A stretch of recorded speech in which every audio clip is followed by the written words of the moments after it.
So when I first put my first shop, there was losses. First 2 years, no profit. I was only paying my bank loan. I had only 2 staff, and I was not getting enough money. So I personally entered into marketing. I went to all the buildings, to the church. I was giving pamphlets, come to the saloon. I used to do personally marketing. Very hard to make a customer, but very easy to lose a customer. Nepali workers are very hardworking, very sincere, and very honest. Very honest. Right now, big demand. Like, especially very difficult to get Filipino visas. I was focused on what customer wants. I was liking to see what customer wants and study his requirements. For me, customer is king. Customer gives us our bread. So I do anything for him. He says, on Friday, it's my holiday. I went to Abu Dhabi because for me, no holiday, nothing. Work is worship. Work is first. He calls me anyway, I will go. Because for me, I wanted that policy by hook or by crook. My father always taught me, don't keep all your eggs in one basket. As a businessman, you have to keep one egg here, one egg there. Even in bank, I kept bank account here, there, because one bank can close, you have money in other bank. So I also always, had this in my habit. So when I had savings, like I said, 20% was coming, I invested in properties. He is a common entrepreneur, but his life journey is uncommon. So why not? Nowadays, biography means they are meant for only writers, and moreover, some film stars or celebrities like politicians or sports person. That's it. Not only Alfred, even big entrepreneurs, they are not into document their life in many Asian countries. They are not interested to make a document of their life. But Alfred was interested. Journalist is not a journalist anymore. He is just a data operator or data maintainer. He has to maintain the data, that's it.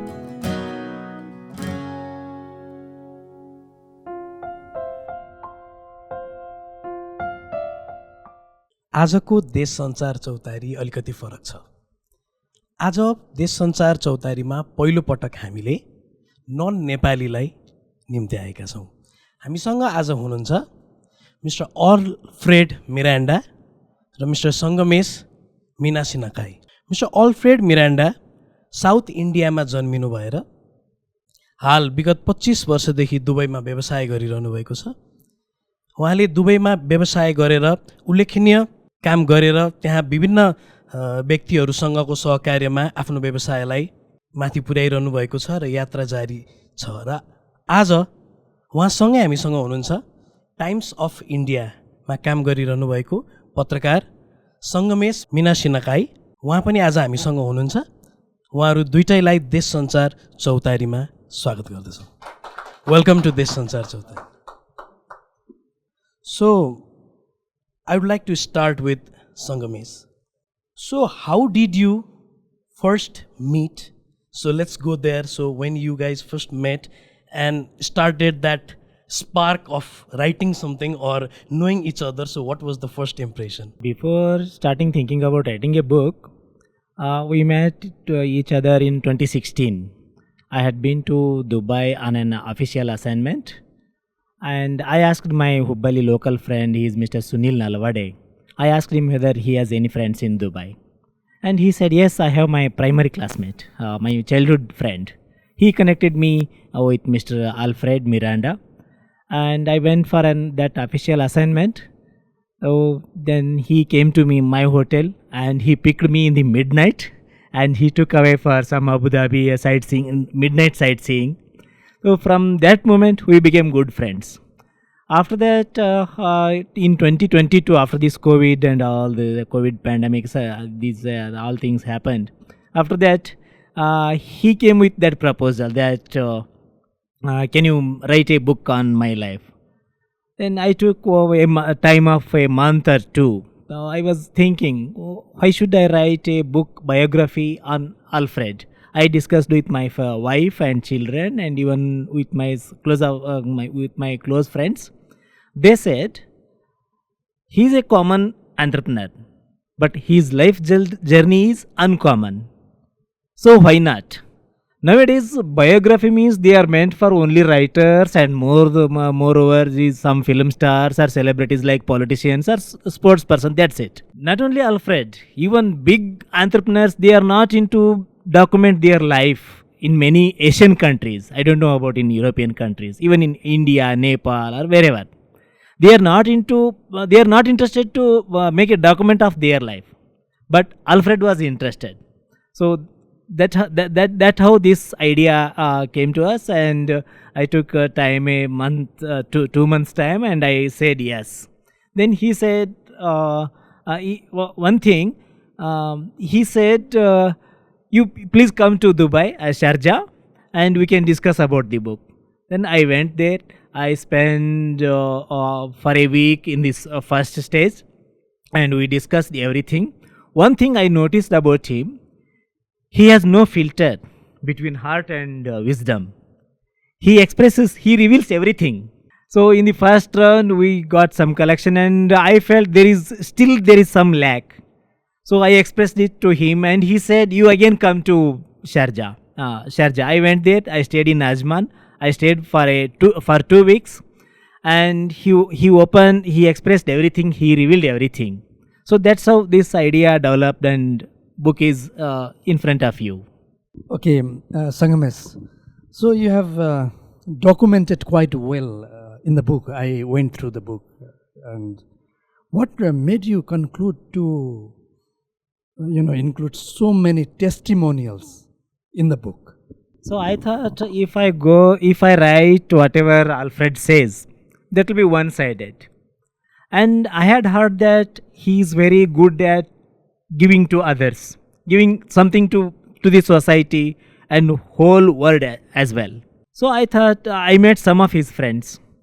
They were all telling only one word: he has a big heart. He has a big heart. What kind of big heart? So then I spoke to Alfred. I want some of your contacts right from the childhood till today. So he shared it. He even shared a contact of a lady who stays in London, who is now reconnected with him through the Facebook. She was his first wife and officially divorced. And even she appreciated him. And there is an interesting chapter about their conclusion of their relationship in the book. I don't want to reveal here. So now let me come to you, Mr. Miranda, Dr. Miranda, sorry. So being a son of a railway man, the name of this book itself is Railway Man's Son. So this kind of empathize with all those Nepali people or across the different villages in Nepal who happen to have such kind of life where they struggle, and they come out of a life where there are a lot of struggles in Nepal, India, in the rural areas. So you being a son of a railway man, and now today holding this business and marking a big milestone in a country like Dubai, UAE. So how does it feel, and how were you able to see the dream? Because inside smaller rooms we are only allowed to see smaller dreams. But how could you see such big dream? Yes. So my father worked in railways for 39 years. And we used to stay in one small room. My 4 sisters, myself, we came from a very poor family. I saw poverty because my mother was a housewife. She wanted to build a house for us in Hubli. So with the railway salary my father received, she used to save money to build a house. So we had very little food to eat. Like, we had food, but not in big quantity. We had littles because my mother said we have to save for a rainy day. We have to save money to build a house. So I saw the poverty, the hard life. And that's when I decided to work at 18. My first job was at 18 years in every India. It's a weighing machines, British company, they gave me a job. And my salary was 400 rupees. My first paycheck was 400 rupees, which I mentioned that I gave it to my grandmother. And when I gave to my grandmother, I feel today whatever blessing I got is her prayers that she gave me. Because she was very happy. She never spent it. She used to keep it in her pocket. Any neighbor comes, she shows, see, my grandson has given me this money. She was very, very happy with that money. So the life started from there. I wanted to get a job, go to abroad. So my auntie gave me an opportunity, took me to Kuwait, my first job in Kuwait. And when I went there, I worked in every India, Kuwait, and then I took a part-time job. I wanted to work hard because my father said, work like a dog, live like a king. Hard work pays. So I wanted to work, and every time I worked, I sent my money to my father, and he got my sisters married. Because in India, we have to pay dowry. When the girl marries, and we have 4 sisters, you have to share the expenses of the marriage. Like if the marriage expense is 20 lakh, the boy pays half, the girl pays half, 10 lakhs. And then you have to give some culture, you have to give some bangles, gold bangles, some sewing machine, all that things, marriage is expensive affair. So I sent my money to my dad, he got my sisters married. They were very poor that time. But now the sisters are doing well. All their children I took to Dubai, they are working in Fly Dubai, Emirates. The family have come up now. I gave visas to all my classmates' children, to my sister's children. And now all are, from poverty we are come to, all are rich, they're doing good. So I also wanted to point on about the ambitious nature of yours. Because if you are not ambitious, then you cannot achieve. This is what we generally believe, right? So coming from a financially struggling family, you achieved big. You are a businessman in Dubai when you are holding more than 7-8 shops of saloon. So now, what was the point and how did you realize I am of this ambitious nature? Just talking about that nature. I used to dream big. When I was small also, I used to dream big. So to dream big, first I decided when I opened first shop, I had only 2 employees. I stayed in one room with my family, and one room I let the saloon staff stay. I did not hire one separate accommodation for them. So I made ends meet because my father said, penny saved is a penny earned. You have to save 20% of your earning, otherwise no fun in earning. So whenever I earned a salary, even in Kuwait, I used to keep 20% in my bank for a rainy day. Because you don't know when there can be turbulence times, when there can be hard times. So I had a good habit of saving, which my father taught me, railway father. He used to always save 20% of his salary. And that helped me big, especially during COVID time. I paid all my staff salaries. And when you dream, you have to say, where there's a will, there's a way. Knock and the door shall be open. You should have a strong willpower to achieve something.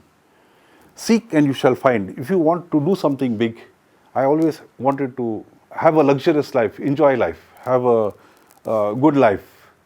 Like that says, work like a dog, live like a king. That was my motto. And I worked hard during, any job, middle of the night, Sunday, holiday, I worked. People call me, come do this, I did it. I don't see the time.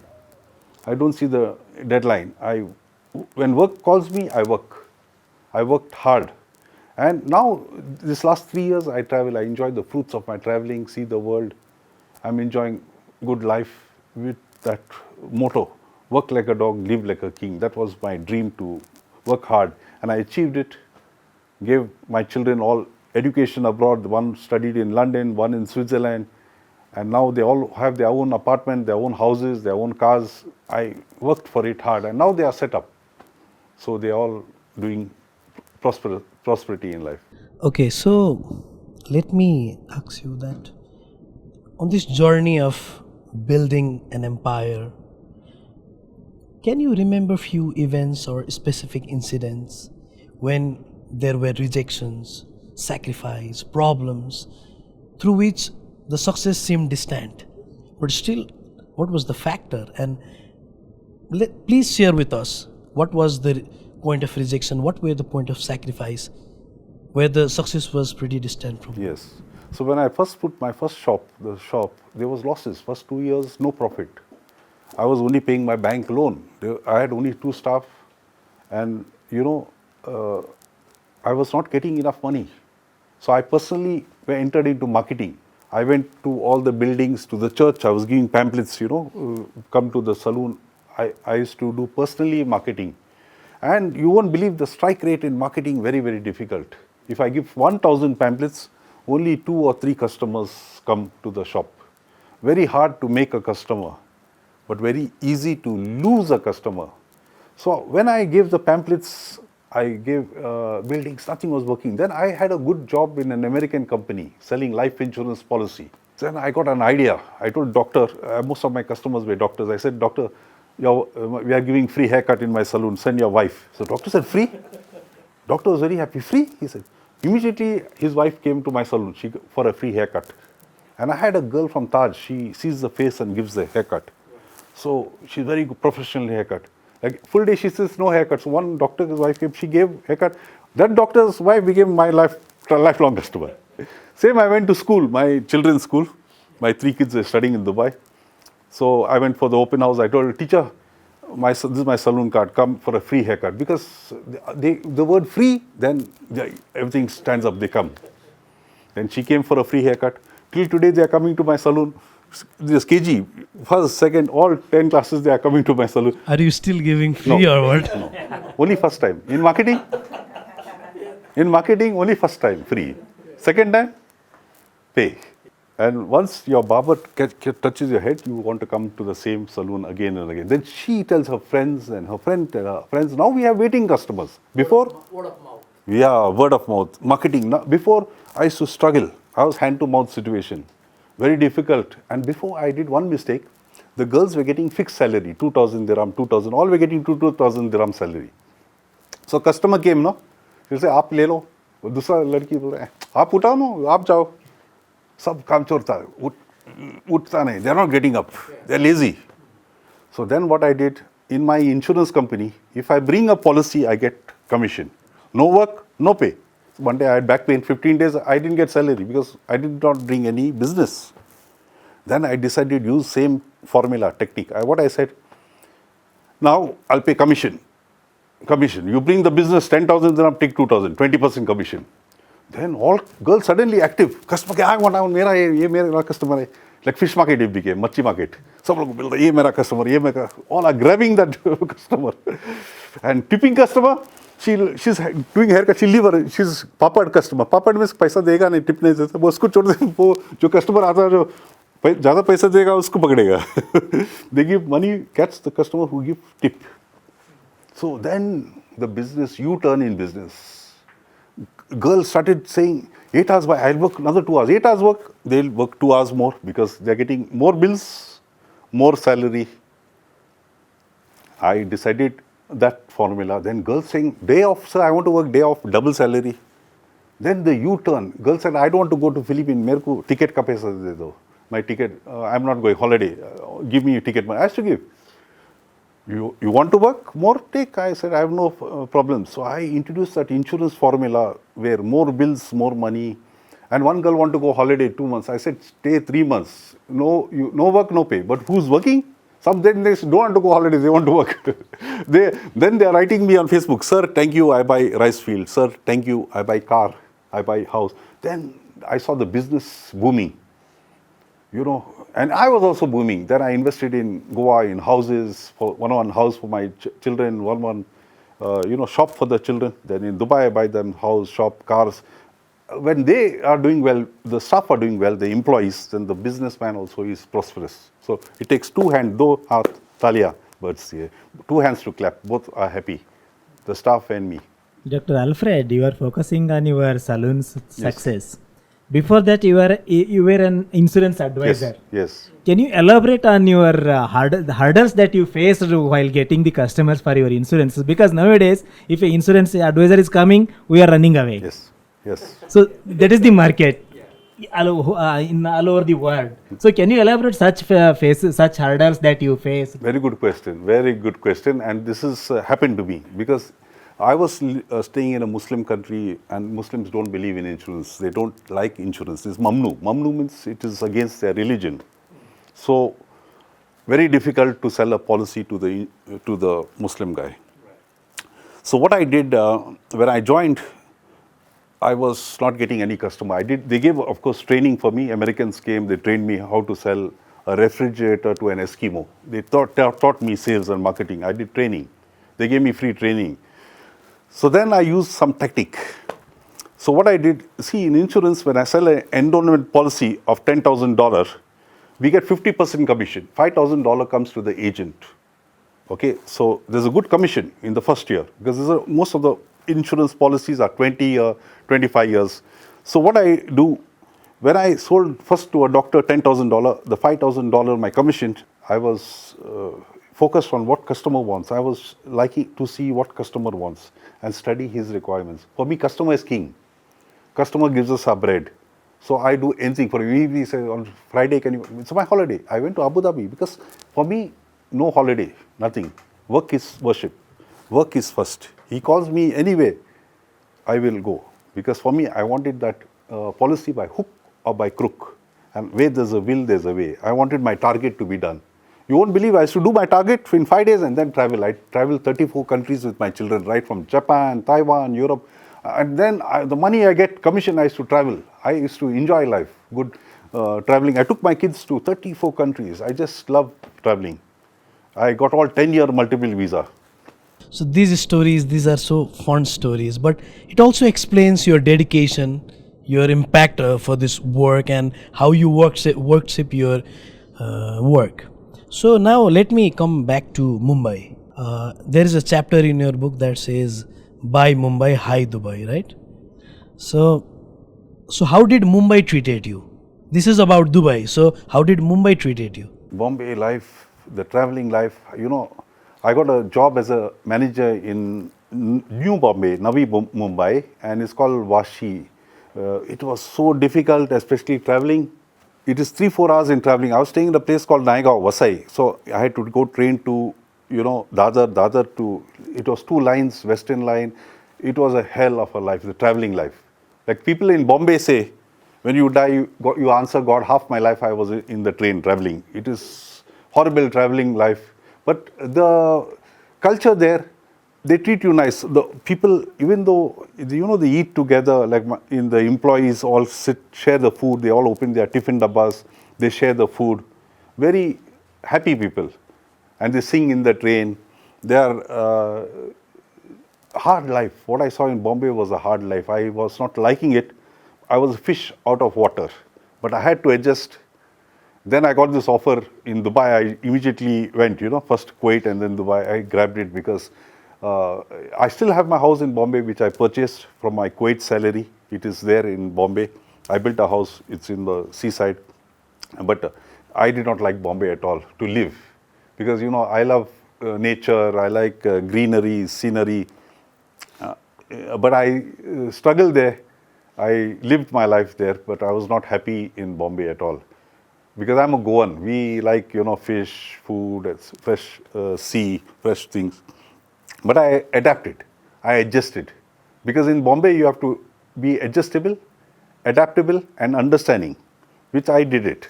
It was part of my life. And there also I had 2 jobs. I struggled, I worked, I saved money, enough money there, and from my Kuwait's earnings, I built a house in Bombay. So, but I don't like Bombay. I told my children, you want to take that house free. Like, I don't want to go there again. Dr. ALFRED Miranda, I just want to ask you something about Nepali people you have met with. Like in UAE or in your business, you must have met Nepali people as well, Nepali workers. What is your impression about Nepali people, mainly about Nepali workers? Nepali workers are very hardworking, very sincere, and very honest. Very honest. They are in demand in Dubai. Right now, big demand. Like, especially very difficult to get Filipino visas for my shops. Before I could get, but now Filipino visas are a little strict. Only the sister can bring her sister, her brother can bring her brother. It's family they allowed. Because in Saudi Arabia, they killed one Filipino, one local man killed the Filipino. So after that, the president put a strict ban on visas. And then I started employing from Nepal, which are very hardworking, very sincere, very honest. And they are an asset, fixed asset to the saloon. I see Filipinos, wherever they go, they are an asset to the saloon. They are one of the best. Their passport is in demand. Wherever they go, people will grab them in Qatar, Singapore, China. People grab Nepalis because they are very sincere and honest. Like, if you go for an interview, they don't like Pakistanis, they don't like Bangladeshis, but the Nepalis are in big demand anyway. And even drivers now, they stop taking Pakistani drivers, they take Nepali drivers because they are very honest, very sincere, very hardworking, and very dedicated to the job. They are an asset to the industry, to the working industry. So whatever they qualify, all countries will grab them because they are amazing. They are one of number one. Even also what I like in Nepal, the culture, the food habits, the family values, all excellent. They meet international standards. They are one of the best cultures in the world. Because I've been to America, not good culture. This culture is amazing. You just mentioned in one program we participated this morning that Nepali passport is a certificate of honesty. I mean, right? What did make you feel that? Okay, because my one saloon, the contractor was a Nepali. I gave him 200,000 dirham. He made, my saloon was just a building, the full building I took, and upstairs people stay 10-story. So I gave him a contract of 200,000. He worked day and night. I saw him working when I go, even in the night, 2 o'clock, 12 o'clock, he is working. And he completed he made like a 5-star hotel, my saloon. He made toilets, he made, like when you enter, it's like a 5-star hotel. He's done the interior decoration number 1. And I trust Nepali workers. Like, when I gave him the contract, like you can sleep well. Like other contractors, you have to call 100 times, where are you? सब काम चोर है, करता नहीं, वो लड्डू दिखा रहा, लड्डू करेगा काम, करता नहीं काम, सब लड्डू दिखा रहा. They show you stars, they show you moon. Other contractors, all harami. But these guys are very sincere, very honest. I trust them. Like, I trust Nepali workers as number one, and they are an asset to my shop, to the businesses in Dubai. Like even any business owner will grab a Nepali. To get Nepalis is very difficult. They are rare to find, like, a diamond, rare diamond, difficult to find. But when you get them, you discovered gold. You can hire them closing your eyes. They are an asset. They are true workers, and they are happy with what salary you give, and and they like to work hard. They like to work overtime. They like, and they save their money. They send it to their families. Very good. They are very good. I give them good. I mean, you have released this book in Nepal as well, your book, Railways Man's Son. This is about you and written by him, right? A biography. How did you connect it to Nepal, to release this book? Yeah, before coming here, I was 2-3 times I came to Nepal. I went to by Nati Airlines to Pokhara. I've been to Nepal. Like, I love traveling. That's my hobby. So when Shangamesh gave me the book, I read the foreword written by Dr. Mitra. The foreword, when I read it in 3-4 pages, I felt I'm reading my full life. What is in the book A to Z, you can read in the foreword. Dr. Mitra penned it so well, professionally, and it was amazing. Immediately I sent a message to Shangamesh, who's this Dr. Mitra? He's written my full life story in the foreword. So well written. That means he really read the book, went into it. Like, he described me A to Z. It was like a miracle man, miracle person describing my life. I not met Dr. Mitra, but I told Shangamesh, I like to meet this Dr. Mitra because he has written the foreword so well. He's professional in writing, and he's written it the best. Like, I really appreciated a lot. I was appreciating it. Then Shangamesh told me, let's go in Nepal and we'll meet him, and then he organized this event, which I was happy. I said immediately, yes, I'd like to meet this genius, this person who has wisdom and intelligence, who wrote me so well. And today when I came here to Nepal, I was so happy. The event was so well organized, and my bucket list, this was my dream, and it is now fulfilled. I felt good after meeting Dr. Mitra and the university, everything I liked about your culture, about your university, and all this. I'll give this mic to this miracle man. Well, what to say? Thank you very much, Doctor. Just one thing. I've gone through the book several times because, yes, Shangamesh gave me that assignment. In fact, I want to share a few things on record here. That the first time we met, Shangamesh, in writers' conference in Manila, in Philippines, and we spent 7 days together there. And later on, when he requested me to write a foreword about the book, the biography, then I outrightly accepted it, and that's how. I mean, the rest is the story anyway. My question to Dr. Alfred is, like, you have diversified your business in a way. So how essential is it for an entrepreneur to diversify the business? Good question. Very good question. So my father always taught me, don't keep all your eggs in one basket. As a businessman, you have to keep one egg here, one egg there. Even in bank, I kept bank account here, there, because one bank can close, you have money in the other bank. So I was to always, had this in my habit. So when I had savings, like I said, 20% was coming, I invested in properties. I invested in Goa in shops, then in Dubai in properties, and that rent was coming.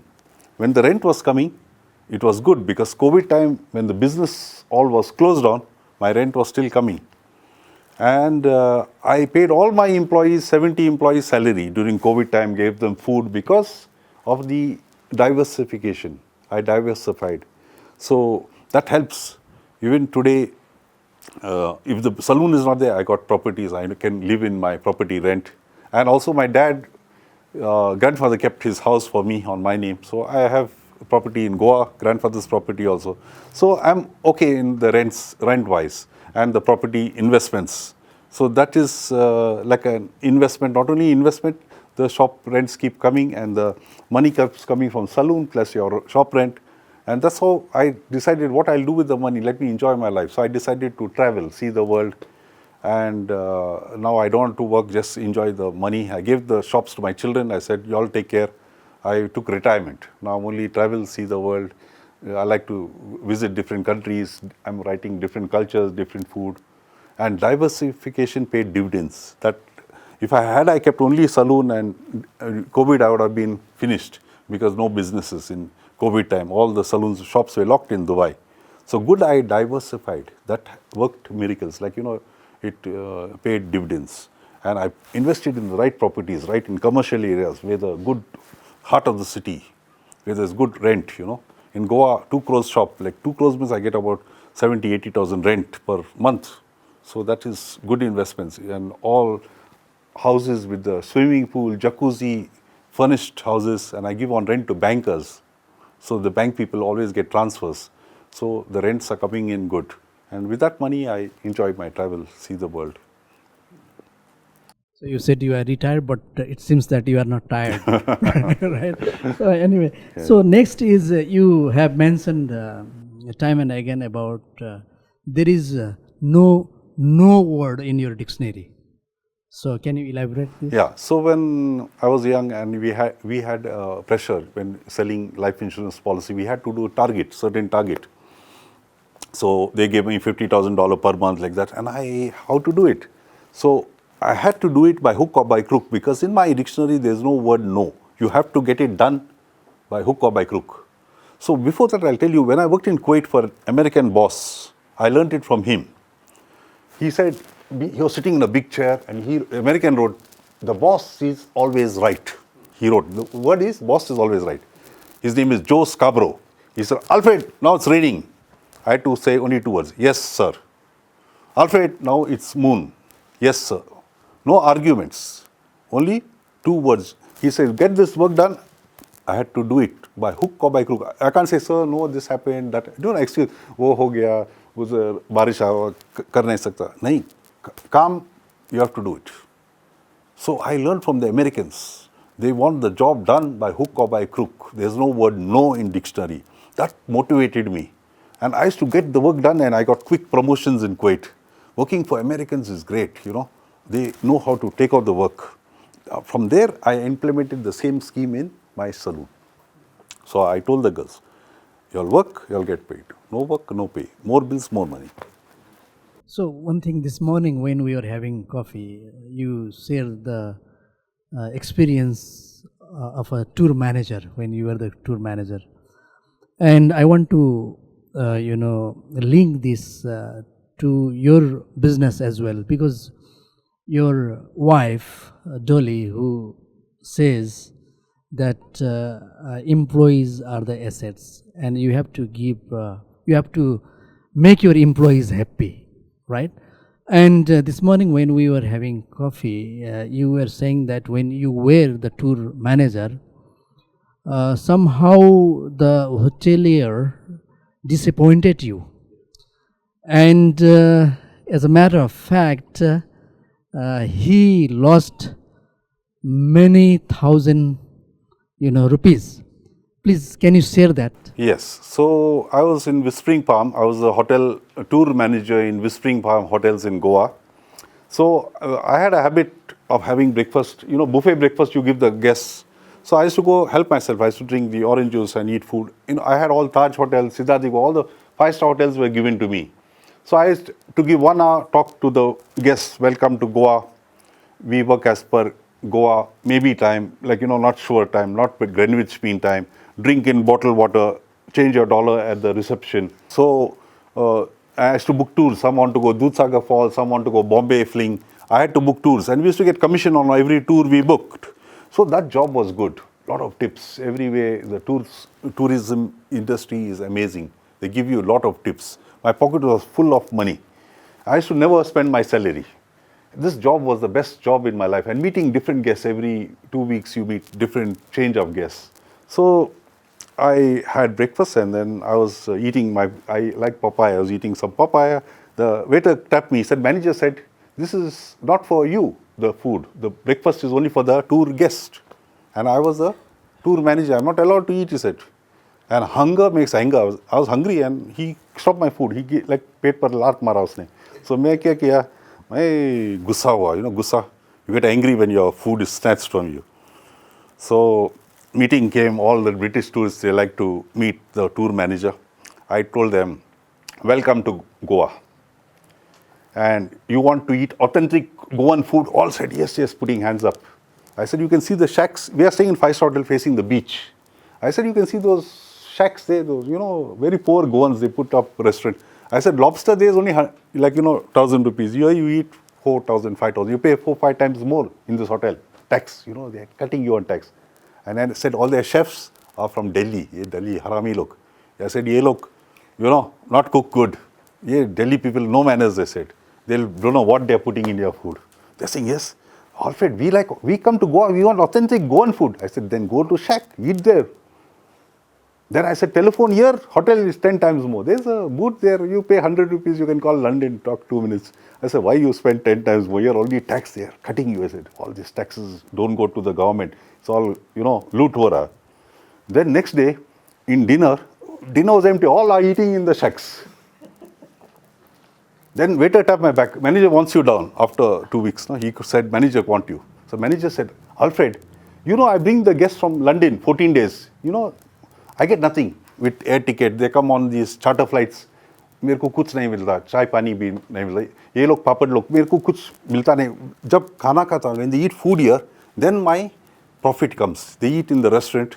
And last 2 weeks, nobody is eating. All are eating in the shack. What happened? He's saying. He's saying, you turn before all we eating here, and I get profit. They drink wine, and my bills are coming good. Then I told him, I had one breakfast. Your waiter said, I'm not allowed to have breakfast. No, who told you? Who said that? This is your hotel. You can eat. Your voucher for you. Bring your family. Go enjoy the room. Eat your breakfast every day. Not only breakfast. Have your lunch. Have your dinner. He changed. He suddenly want me to win me over because he knows I can make or break his tourists. He knows how powerful I can be. Then he entertained me, gave me vouchers, free vouchers for stay, for food. Then I told the guests, yeah, you can eat. But I can change them because they listen to your tour manager. And there's tips everywhere. One man wanted one room by the beach. He said, I like facing the sea. I gave his room. He came and put 20 pounds in my hand. Another guy wants a taxi, go to Uti somewhere. I got a car. Taxi driver came, he gave me money. This guy came, money. There's money in all places, money, tips. My salary was in bank. I not touch. Then one British girl want to drive Hertz, rent a car. So I ordered the car. 15 days. She came, the Hertz rent-a-car gave me commission 15%. And then the girl also gave me a tip. And next day she said, all mad people are driving, one right, one left, all doing, take your key, I don't want. I said, madam, you will not get money back. Once you pay Hertz, the money is gone. She said, I don't want money, I would want my life. Take the key. She said, I want my life, I don't want key. All mad people driving here. So there was money, money, money. Someone wants hotel recommendation, I gave Delhi Darbar. Delhi Darbar said, come take your commission. Everywhere commission, money, money. In tourism line, my pocket was full. Anything, I just touch of gold. And I used to never say no. One tourist guide wanted to go Bharatpur to see bird watching. There was no Bharatpur tour, but I organized. Because for me, tourist is the king. He's like, you can make or break. Like keep the tourist happy. Money is like, like manna falling from heaven. There's so much money, money, money. I've not seen money like in that life. And then guests want some insurance claim. I lost my camera. I used to write, Mr. and Mrs. Jones lost the camera. I have to just sign one letter. She'll give me beer, food, what you want to eat. Like, they entertain you so much. Because in London, they charge you 20% of your money for insurance claim. So the guests like to claim that camera money back. So they say, I lost my camera. They did not lose the camera. They want one letter, they can claim their insurance money. So that is the positiveness of tourism. Tourism, I've seen tourism, money I've seen in tourism like never before. Like, you enjoy 5-star life, good food, good culture, and tips. I drove. I took the car. I was driving the Hertz car. I enjoyed. And there was one guy who wanted to see Delhi. He went to Delhi and, in Siddharth Goa, there's a buffet dinner on 31st night. He said, I can't use it. He gave me all these tickets. His family of 6 people, he gave me 6 tickets. One ticket was expensive, like with lobsters and good food, music. He gave me those tickets and I took, our family, my sisters all enjoyed that free tickets. Like, you get things like anything. There one guy bought his coffee, his sugar from London. They said, in India, you don't get good coffee. But he liked the coffee in Goa. He gave me all that. He said, I'm going, I can't take for you. Like, I get so many gifts. And one tourist said, what you want? I said, I drink Black Label. She bring me Black Label bottle. They are so generous and tipping like anything. There's so much tips I've not seen in tourism line. I worked in tourism, so I understand it. It was like enjoy. Every day was a holiday. Working in tourism, every day was a holiday. I enjoyed that life. It was one of my best jobs in tourism. That's made me to travel. I like to travel, save and travel. Dr. Alfred, I think you also invest India too. Where do you think it's easier to invest in Dubai or India? Dubai, you get 7 to 8% on property. Now anybody can buy. A Nepali can buy a property, an Indian can buy a property, a Goan, anybody can buy, any nationality. Even from Philippines can buy from, they opened the real estate market. Anybody is allowed to buy the property. And the property returns are good. 7 to 8% rent, and you can immediately rent it out. In India also, okay, you get your rent, but I prefer people invest in Dubai because it is a land of milk and honey. It's a businessman's paradise. It is the best country to invest. Like I saw the safest and best security in all over the world, Dubai and Singapore. It is the safest country. Like even when I went to America, they'll say, hey, give me $1 man, give me one cigarette man. But in Dubai is safety and security number one. Very safe country. Yes. And best bet to invest in Dubai. And have you thought about investing in Nepal as well? Yeah, I don't mind. I'll keep it open, my options open. But right now my plate is full. What God gave me, I kept for next birth. Next, दूसरा जन्म के लिए भी पैसा है. So, अभी खाली मैं घूमने का सोच रहा. अभी ये. Shangamesh, I have one question. How do you see the future of journalism, considering your past experience and the changing about AI? Can you elaborate? So nowadays, journalism is going to be a disruptive journalism. Earlier, readers used to wait for the newspaper, mainstream newspaper or mainstream news channel soon. But nowadays, we have platforms like YouTube, Facebook, Instagram, and many other. So, disruptive journalism is coming up across the world. And journalist is not a journalist anymore. He is just a data operator or data maintainer. He has to maintain the data, that's it. And taking forward this profession, I feel even scientist can become a journalist, even police can become a journalist, and even some footpath vendor can become a journalist. If we have a smartphone, we can shot some scene or something like that. That is going unusual or uncommon. We can just capture it and we can upload it. That's it. Nowadays in India, of course in other countries also, mainstream media are falling behind these disruptive kind of platforms like YouTube channels or Facebook. And early, just five years before, there was a scope for blog, and later video blog was developed. Nowadays they have all become older now. So nowadays video and audio, photo, whatever visual media. So we are going behind disruptive journalism, and journalists should update themselves to the upcoming new media. I just I can term a word called new media. Don't know whether it is visual media or digital media or something else in after 10 years. New media. We should be open for new media. That's it. Shangamesh sir, I have a question. Did you have to read any biopic to write Railway Men's Son? It was an expected question. Actually, I had expected it from students in the morning, but you asked it. I'm very happy to answer to this question. For this particular biography, I didn't read it. I didn't read any new one. But earlier, I had read many biographies, like Dr. APJ Abdul Kalam, former President of India, and even Mahatma Gandhi, and Swami Vivekananda. Mahatma Gandhi's My Experiments with Truth, and even Tolstoy. And I had read novels written from Leo Tolstoy. So when I ventured to write this biography, I was worried. I was feared that whether I can meet that average level of the biography. Then I took help of the Google.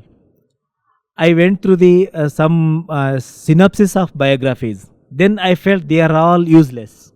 If I read them, I will be misguided and I will be misrouted. Something I felt. Then I closed it. Then again I took Yashpal Yadav's Gandhiwad ki Seva Pariksha. So he has analyzed how Gandhi idealism has become a matter for post-mortem. So I read that. Meanwhile, Dr. Alfred was forcing me, where is it? Where are you? Is it when it is going to be completed? He was asking again and again. But I can't reveal such all minute things to him. But being an entrepreneur, he can't understand our hurdles and whatever apprehensions we face. So I purchased some new biographies, and I felt no. Because as I said earlier, biographies are meant for only writers, politicians, cinema stars, and cricketers, sports persons, not for entrepreneurs. When I checked that, hardly in India, 4 to 5 entrepreneurs might have written their biography, or nobody has dared to write their autobiography till today in India. So this was my preparation to write a biography.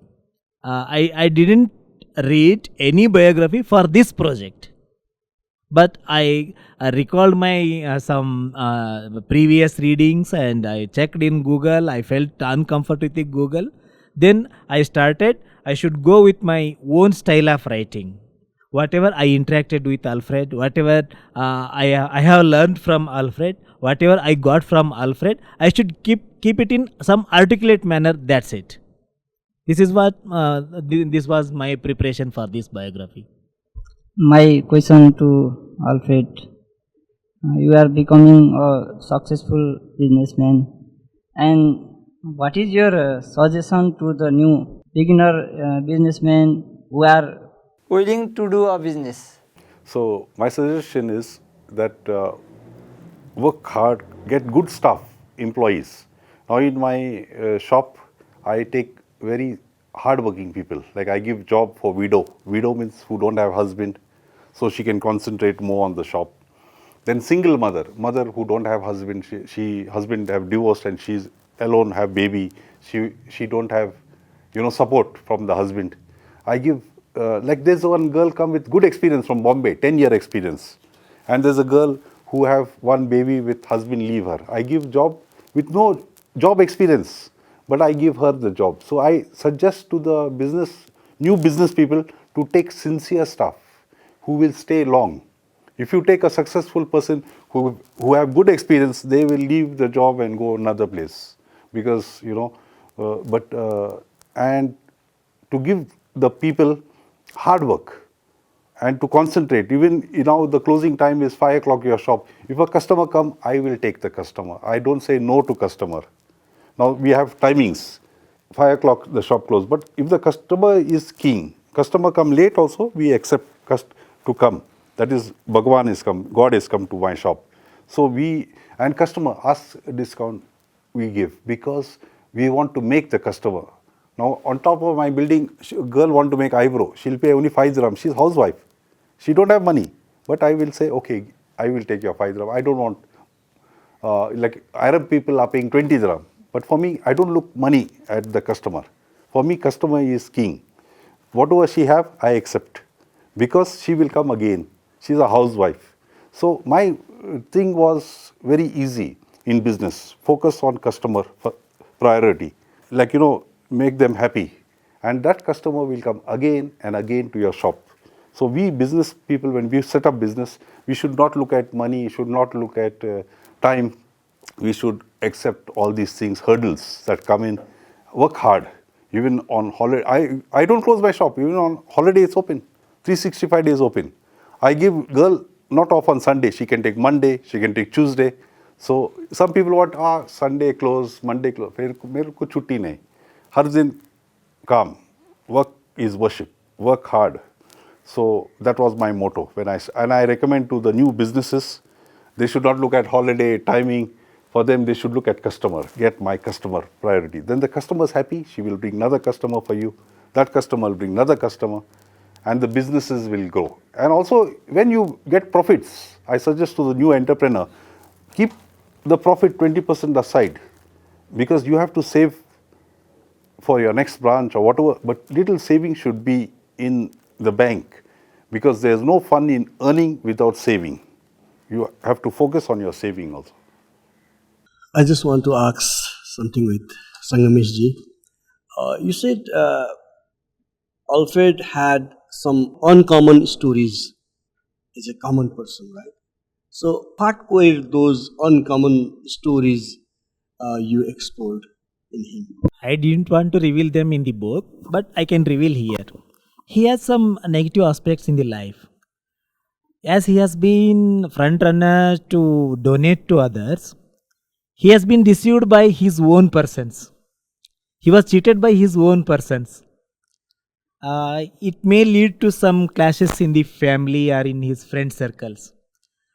For example, I think I should not reveal, but I will reveal it in some other way. He has a property, someone is eyeing on it. He said, mention it. Then I said, it is not needed for our readers. It is not needed. That will be there in every family and in every friend circles, it will be there. They are all going on. So he said he can mention. I said first thing is legally I can't mention it because they may sue me to the court in later stages because that dispute has not started in the court. It is still in the very premature stage. They are discussing to grab that property and he has his own sentiments with that. So this is how, and something, and even when he was in Avery, India, he was misguided by some union leaders. So I have mentioned it indirectly, but I have not taken that name because that family may be hurt. That family may get hurt by mentioning that person's name. And another thing, he had a relationship with a Goan woman. Now she is also living in some in the same society, and it may affect her family. So I kept it aside. I have mentioned it, how the things went. I have mentioned, but I have not mentioned her name, so that her family should not be hurt by this book. These precautionary measures and safety measures I have taken, legal measures as well as social stigma, whatever is there, to avoid such things. And one thing, I'm very thankful to Alfred. He said, whatever you want, you can mention. Whatever you don't want, you can drop. That freedom he gave to me. That was the most memorable strength for the book. In the book, you have mentioned the challenges, your own challenges. Could be intercultural differences and all these things. So please highlight for our audience the incident of the Iraqi man and the counterfeit currency that who paid there, and and you had to face the legal consequences. And how did you settle the problem? Very good question. So when in business you have a rose, there are thorns with it. We had a lot of hurdles. So during Eid time, it's very busy, the shop. Everybody comes in. So I got $300, which was counterfeit. It was fake. I don't know that. I went to the UA exchange and gave the money. I said, give me in dirhams. So the manager came to me, you bought this money? I said, yes. He said, this is fake. I have got two options. I called CID. It was an Iraqi lady with her 7 sisters. They came. It came from Iraq. That time, the Iraqi war. It was a fake US dollar. So he asked me two options. I can call the CID and they will hand over. It will be a case. Or I tear it, because since I know you many years, you come here, I can tear. What do you want? I said, tear, throw it. Because for me, I want peace of mind. I don't, my family never went to police, never went to court case. We don't want all that. So like that, many incidences. Once one customer kept her mobile and one Pakistani girl stole it, and it became police case. So police called the owner. I am the owner to the police station. We had to sit 3-4 hours. And then he said two options. She lost the mobile. It cost so much.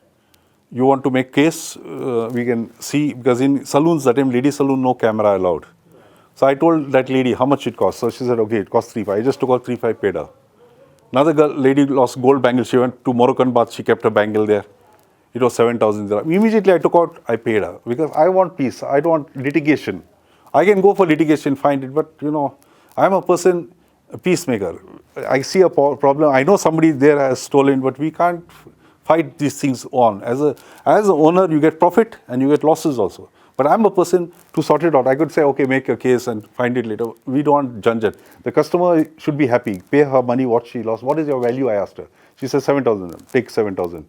I sorted out a lot of problems like this, not one or two, many problems of this. In business, you have to ready to pay for ups and downs, profit and losses. That is my system. So now, while going through the book, I saw there are many pictures in the book. So now I recall what Dr. Alfred said in the morning, that he want certificate for everything, right? Yes, I like that. Yeah, if you say I climbed the Everest, then he would ask for the validation certificate. Proof. Research. He did good research. Yes. Yes. So was this pictures, different pictures, also part of that nature of yours, or did the story asked for these pictures? Of course, being a journalist, that is my nature to verify the things. And moreover, I observed in Alfred's personality, he's excellent at documentation. He had traveled from India to Kuwait in 1983. Still, he has that visa, passport and tickets. He has maintained them. He has preserved them.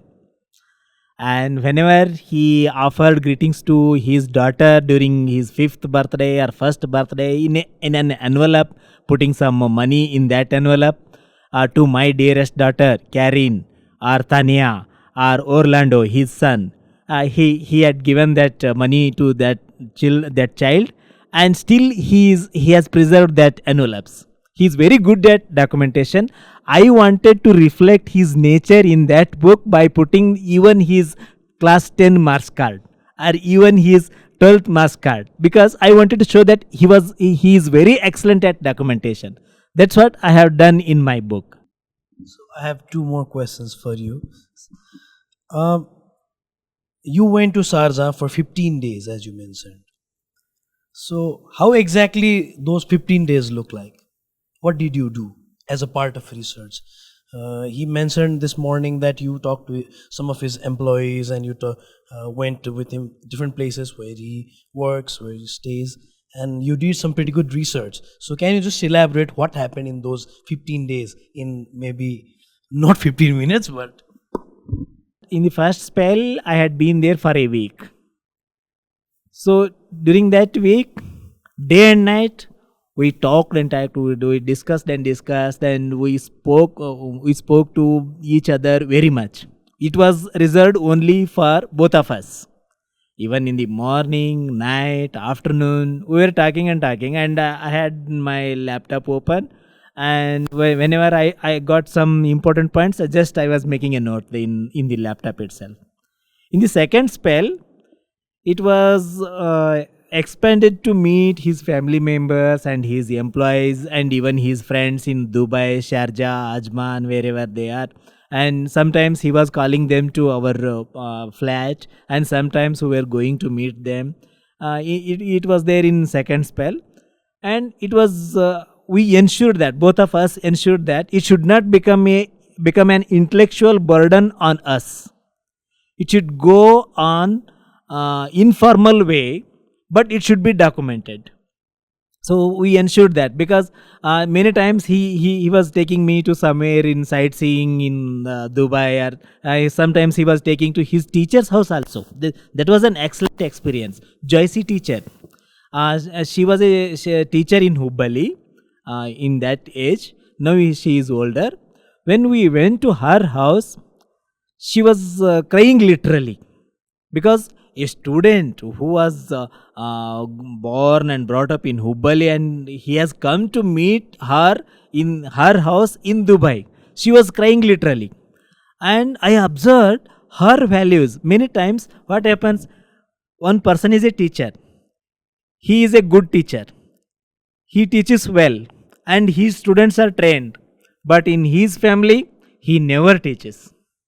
It happens with many teachers, but her family was it was different, because her son was also very polite about guests, Alfred and myself, and his wife, I mean teacher's daughter-in-law, she was also very kind enough to treat us like royal guests, and we had a good dinner, and we had good interaction. And that Doishi teacher's daughter-in-law discussed about today's teaching profession. How is it in Dubai? How is it in India? How is and she shared her own experience that can be mentioned here.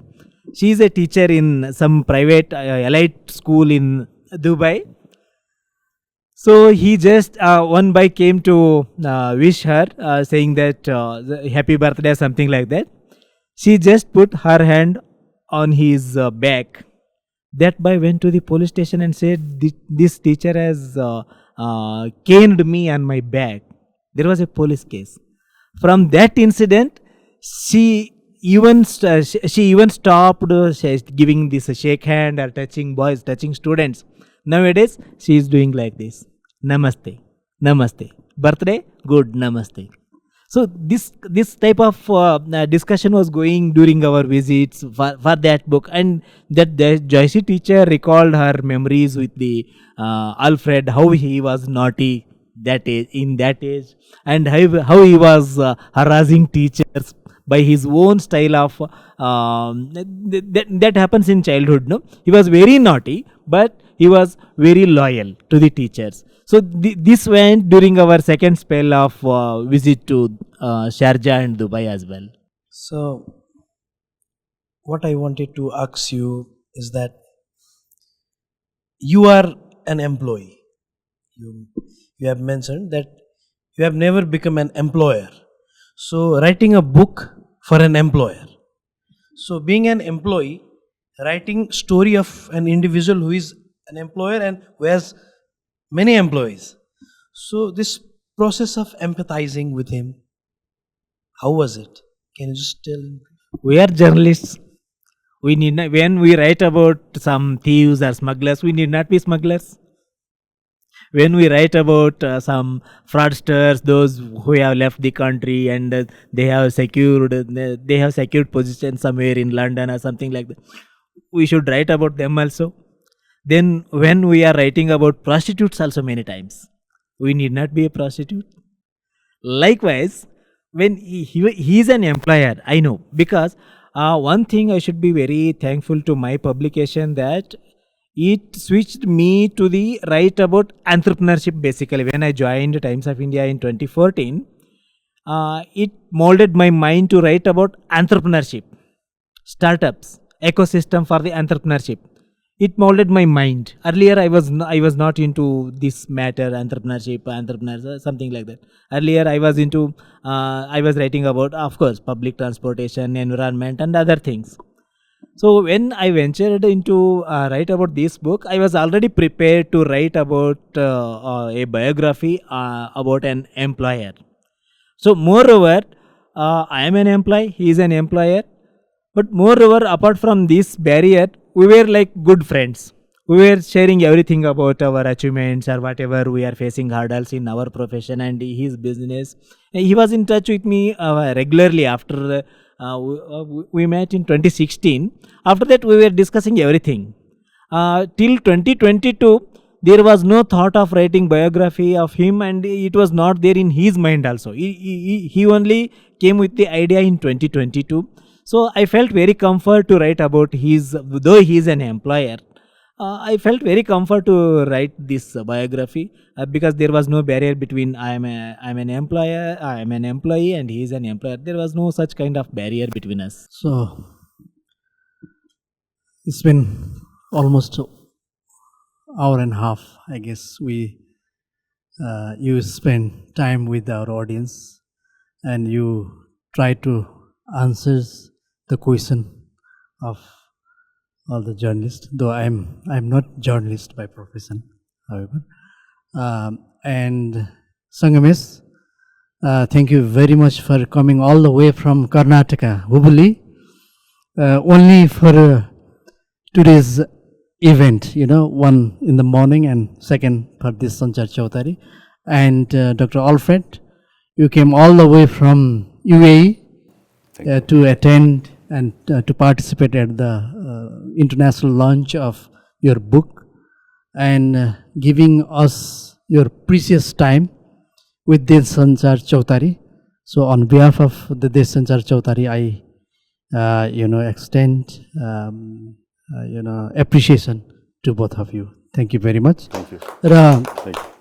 आदरणीय श्रोता तथा दर्शकवृन्द, आज हामीले दुईजना अलग व्यक्तित्वहरू, संगमेश उहाँ times of इन्डियाको journalist हुनुहुन्छ कर्नाटका इन्डिया र अहिलेको अन्टरप्रेन्योर उद्यमी युएईमा उहाँको बिजनेस छ, सलुन बिजनेस, 7वटा सलुन बिजनेस, त्यो बाहेक अरू पनि उहाँको 70 जना विभिन्न देशका व्यक्तित्वहरूलाई उहाँले रोजगारी दिनुभएको छ र एउटा डिग्निफाइड किसिमको सम्मानजनक रोजगारी उहाँले दिनुभएको छ र उहाँको जुन अहिलेको हामीसँगको यो कुराकानीमा पनि नेपालीहरूप्रति ज्यादै नै उहाँको सम्मान र नेपाली जति पनि त्यहाँ कामदारहरू हुनुहुन्छ उहाँहरूको ट्रस्ट उहाँले लिनुभएको छ र उहाँहरूले सम्मानजनक आफ्नो चाहिँ काम नेपालीहरूले पनि विदेशमा गर्नुभएको कुरा